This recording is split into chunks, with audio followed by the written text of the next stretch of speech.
Today, I want to talk about Nioh. No, not that Nioh. No, Nioh. That's O-Ni, which is close, but oh for fuck! Right, that's it.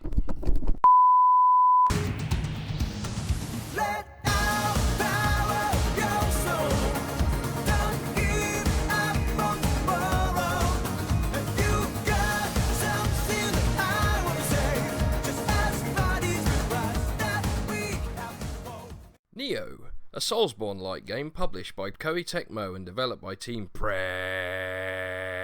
Ninja, is an upcoming historical fantasy action role-playing game for PlayStation 4. The game follows the story of a fictionalized William Adams, a blonde-haired English samurai during Japan's Warring States era in the 1600s. Yes. What the fuck am I doing with my life? Now, I'm a massive fan of anything Soulsborne-like. There's something about oppressive atmospheres I just find so very, very inviting. But I've got to come clean at this point. When I first played the demo, which was available back in April, I utterly despised this game. No, wait, let me explain!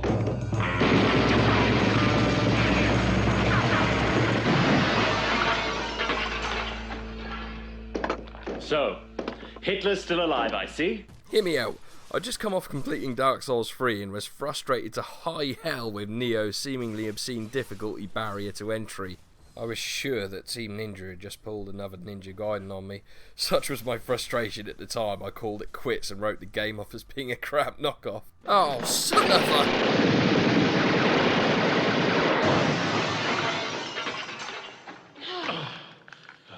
I know. What the fuck was I thinking, man?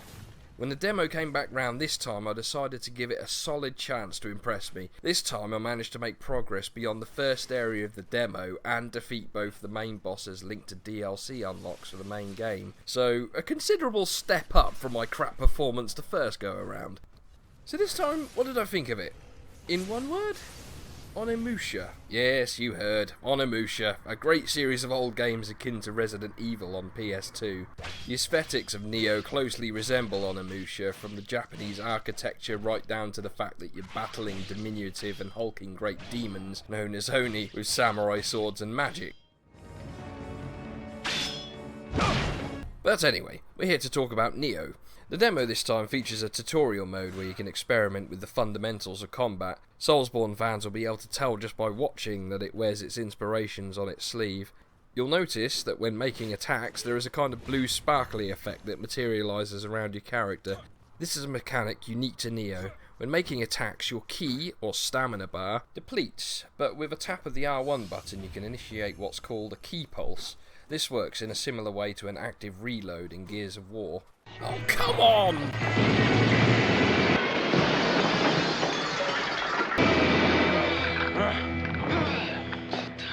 By this, I mean it allows you to immediately recover and get back to fighting.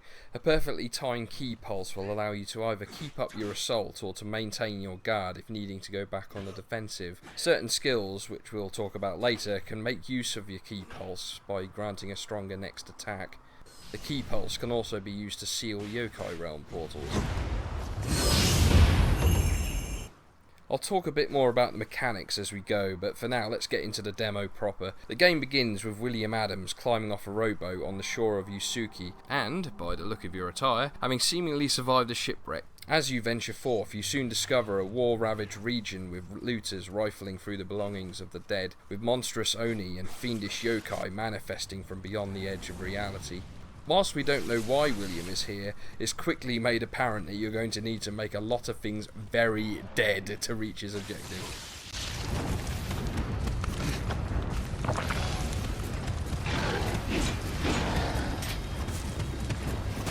An aside, back in April when I played the alpha demo, this first bandit repeatedly destroyed me and I had literally no idea why. As it turns out, I didn't fully understand the key meter. I'll talk more on this shortly.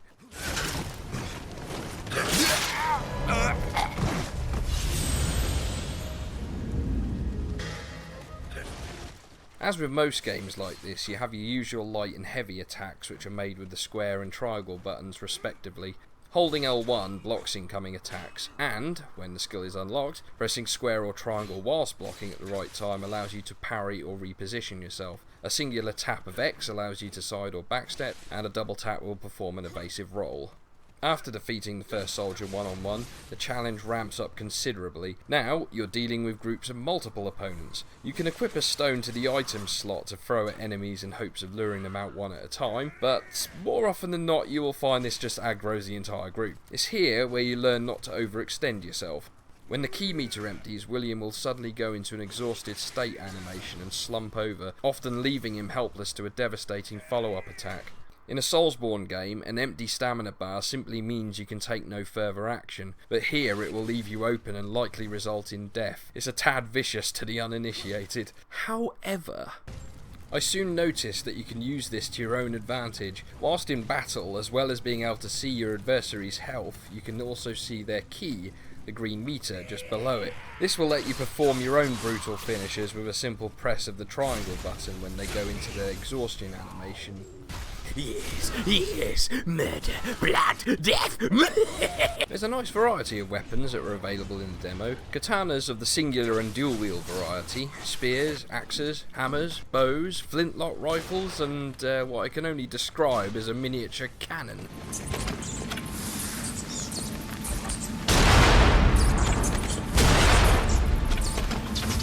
Each ranged weapon had multiple ammo types, whereas each of the melee weapons have 3 different stances that can be utilised. Every melee weapon can be used in a low, normal or high stance. By holding down R1 and pressing the corresponding button, you can switch stances on the fly. Pressing either square or triangle whilst on each of the stances perform a different attack animation. For example, hitting triangle in high stance whilst using a hammer will smash your opponents into the ground, whereas using square with twin katanas will unleash a deadly flurry of inescapable blows.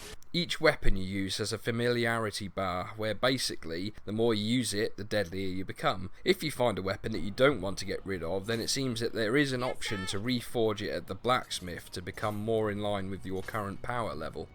The game, quite unlike a Soulsborne title, is heavily loot driven. All of it is graded by colour as you'd expect, more or less in line with games such as Diablo 3, Reaper of Souls or Borderlands, and many of the weapons and armour pieces you find have a wide array of different appearances and statistics. It's always tempting to chuck on the armour set with the highest defence number, and whilst this is indeed an option, I always opted to keep my encumbrance under 70%, as anything higher than that seemed to, as near as I could tell, have a negative impact on your key meter, not to mention making you more sluggish.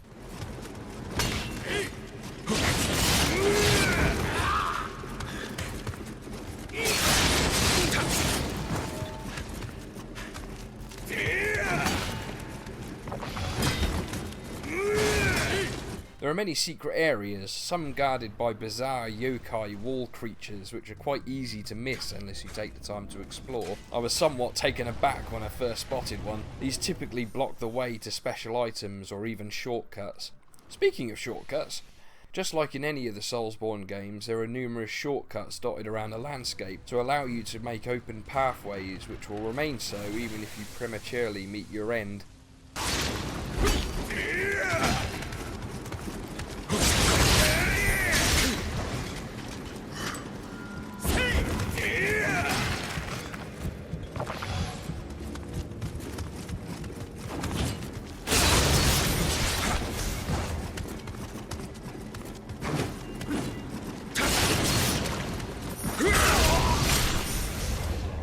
Let's talk graphics for a bit. The demo has an option that lets you switch between a higher frame rate or better visuals. I opted for the higher FPS, because only mentals don't like 60 frames per second, and found that the game looks really nice despite the apparent loss of visual fidelity.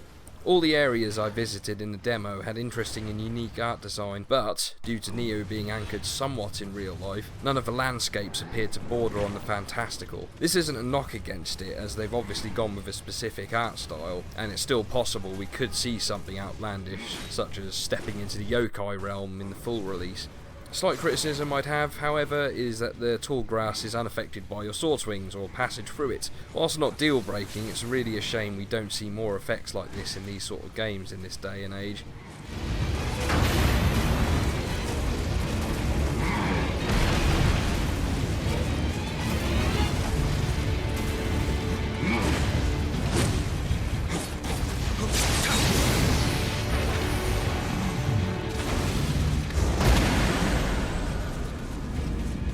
So anyway, whilst battling monsters, you're accumulating experience in the form of souls. Blood echoes. Amrita. This is used at shrines dotted around the regions to level up your character in exactly the same way as a Soulsborne game. In addition to basic leveling, however, you can also acquire skills known as ninjutsus and Nioh magic. Magic, unfortunately, was unavailable in the demo as far as I could tell. Ninjutsus give you both passive and active abilities, ranging from simple things like allowing you to parry and adding additional attacks onto your combo chains, to the marginally more complex, like adding unique properties to your key pulsers whenever they are activated.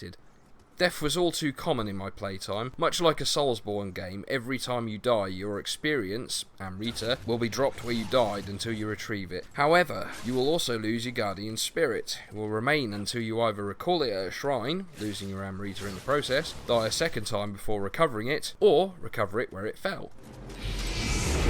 The Guardian Spirit is akin to a rage mode. Activating it once charged up, pressing triangle and circle together, will fire off an AoE attack and power up your weapons with the element of your Guardian Spirit. At the start, you have access to only 3, which can be activated one at a time, but as you progress, you gain access to more with different abilities. Upon death, you leave behind a revenant in that spot for other players to battle against. You've probably noticed these red patches of light on the floor in some of these video clips. Going up to and activating these will summon a revenant equipped with the deceased player's gear. These opponents, initially, are truly dangerous and are probably best off being avoided until you become acclimated to the combat system. Payoff of killing a revenant is that there is a chance they will drop a duplicate piece of equipment that the original owner had. At certain points, when I was having trouble getting through an area, I'd battle a few revenants just to replace some of my outdated gear.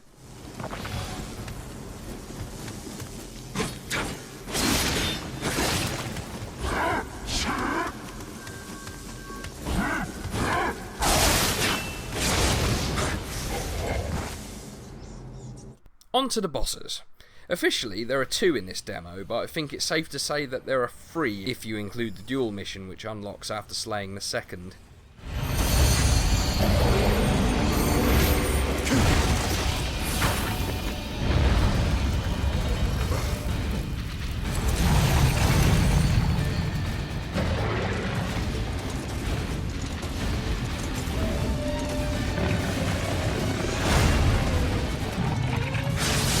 They feel very much like any Soulsborne game boss in that they have set attack patterns in different stages when they hit certain health levels. I will say that it felt odd being able to block certain attacks, especially against the first of the bosses. Trying to block attacks like this in a Souls game would typically end up with you getting flattened. This guy killed me a few times, which I found somewhat annoying simply because he's a massive creature in an enclosed space. The camera really did not help here. The second boss I fared far better against, as the arena was vast, but also managed to suss her attack pattern after a while.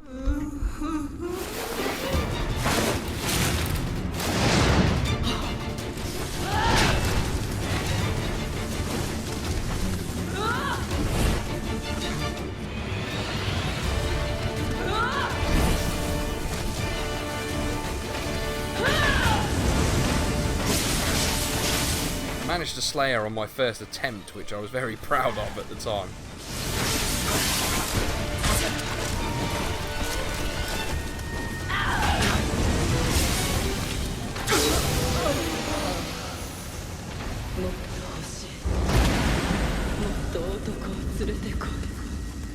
The duel boss, however, repeatedly kicked my ass, as I just found him to be relentless with rarely a break in his onslaught. As of recording, I still haven't managed to beat him.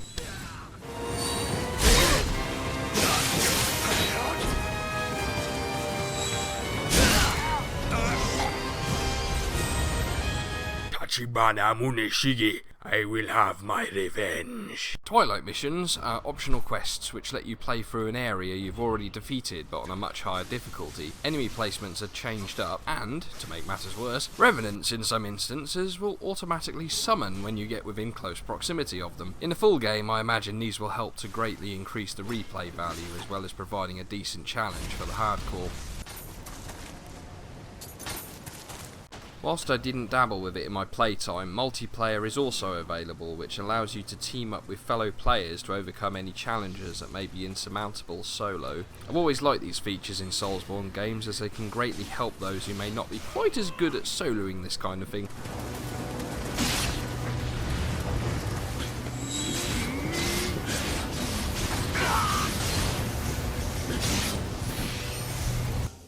In closing, it's interesting that I've had a complete reversal of my opinion on this game. I went from literally not giving a shit to eagerly anticipating its release. I honestly like what I've seen, and for me at least, this will be a day one purchase. The word is that this game will be releasing late 2016, though as it's now September and we still haven't had a definitive release date, it's more than likely going to be pushed to early 2017, though I'll be pleasantly surprised if that's not the case.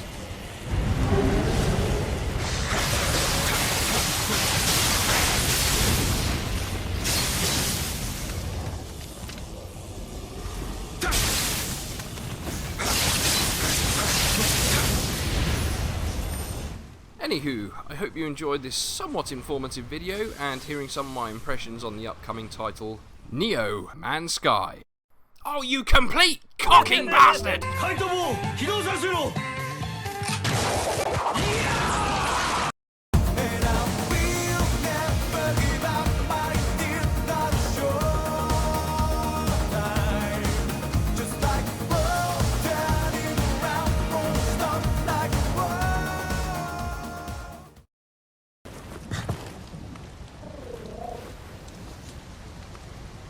Dawn is breaking.